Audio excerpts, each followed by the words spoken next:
Mi nombre es Agustina Vigalque, soy estudiante del profesorado de inglés en el Instituto Carlos Linneo y este es mi parcial integrador para TIC. Para comenzar quería compartir, tengo un mapa conceptual para ayuda mental porque voy a ir desarrollando algunos de los conceptos y después fijarme en centrarme en los recursos que trabajamos. Para empezar, quiero hablar un poco sobre la sociedad del conocimiento, de la información y de la comunicación, donde podemos ver que las condiciones del procesamiento o almacenamiento o donde podemos encontrar la información ha cambiado mucho en los últimos años. Antes podíamos ver que la información era almacenada en libros dentro de una biblioteca y ahora solamente con acceso a Internet tenemos cantidad de información o sitios web desarrollados para brindarnos eh, la información que necesitemos. Obviamente desde esta amplia variedad también tenemos que hacer una clasificación y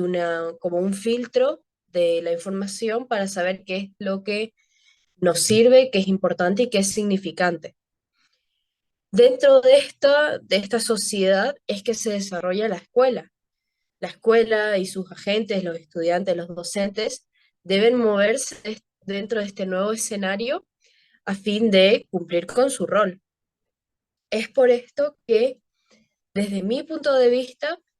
y desde lo que aprendimos en la cátedra, podemos identificar que la escuela se debe preparar, se debe modificar, renovar, para estar, digamos, para ir de la mano con estos nuevos cambios y lo que la sociedad nos propone hoy en día. Desde esta nueva mirada se propone una educación donde haya multialfabetizaciones y de la mano de estas multialfabetizaciones poder preparar al estudiante para lo desconocido, es decir, prepararlo para lo que pueda llegar a venir, para cómo los procesos que va a pasar la información puedan llegar a suceder y también prepararlo para los trabajos, para lo que es el futuro de nuestra sociedad. Los estudiantes deben salir del secundario y ir formándose desde la primaria con un conocimiento y un buen manejo de lo que son las TIC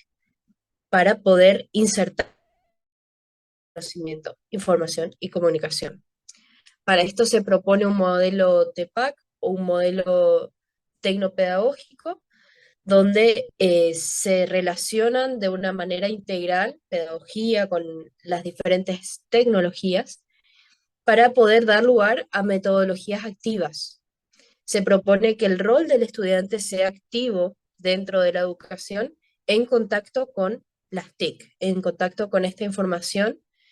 y con las tecnologías que proveen la misma.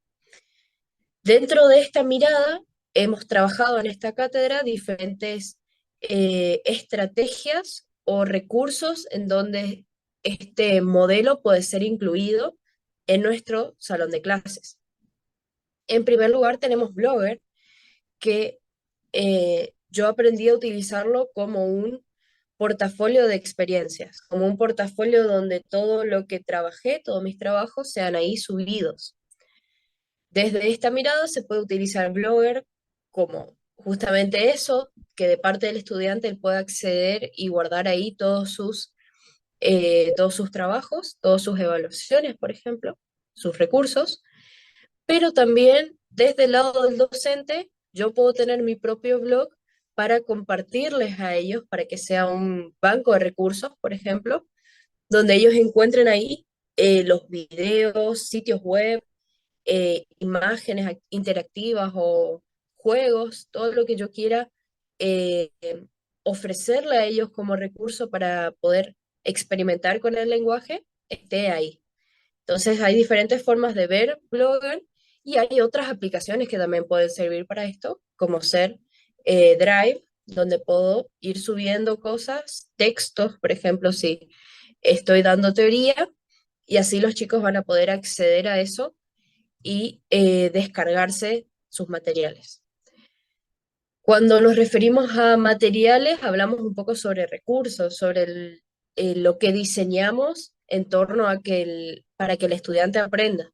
Con eso tenemos diferentes estrategias o opciones para desarrollar nuestro contenido, que puede ser Genially, que a mí me interesó muchísimo, porque no había trabajado nunca antes y me sorprendió la facilidad. Al principio me costó un poco, pero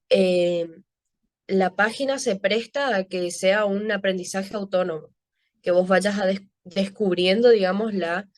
el, el servicio por sí mismo. También tenemos Cool, que es para hacer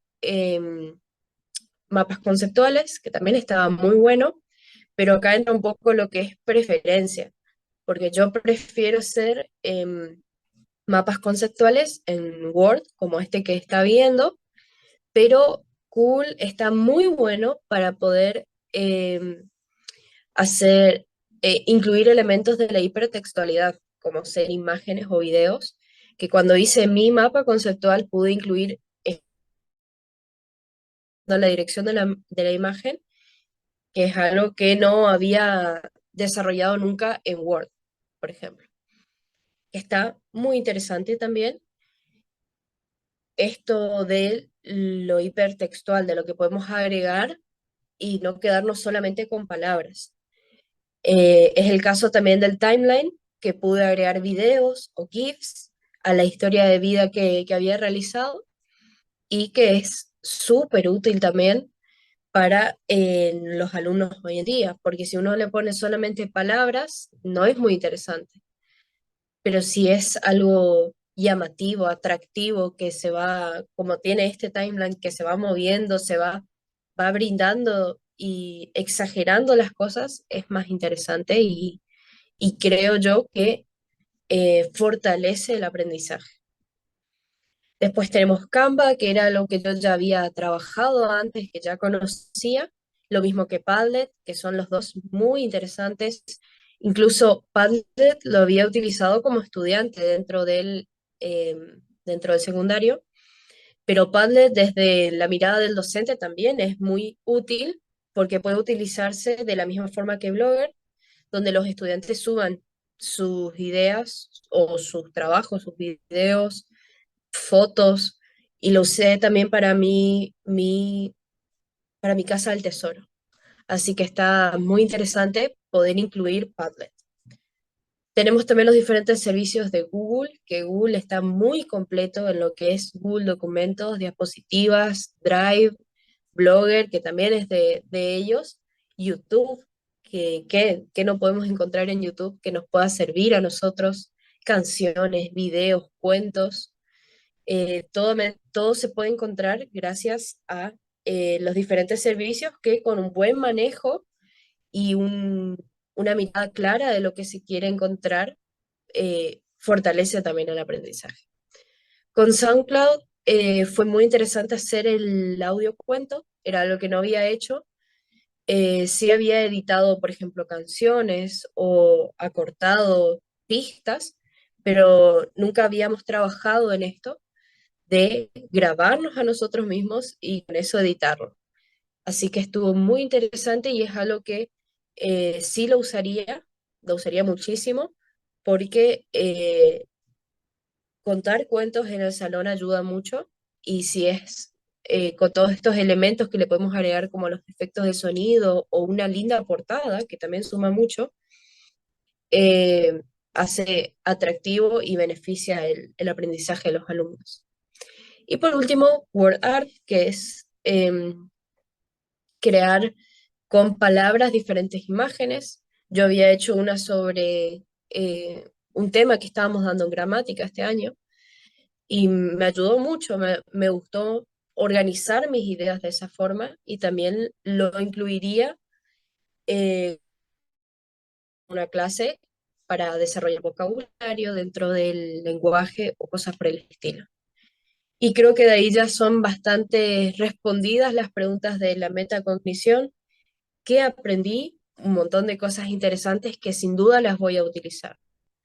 Las pude aprender gracias a tener contacto con lo que estaba aprendiendo y me sirvió muchísimo para mis prácticas. Creo que en las prácticas del año que viene, de primaria o de secundaria, las voy a usar más que este año que en nivel inicial,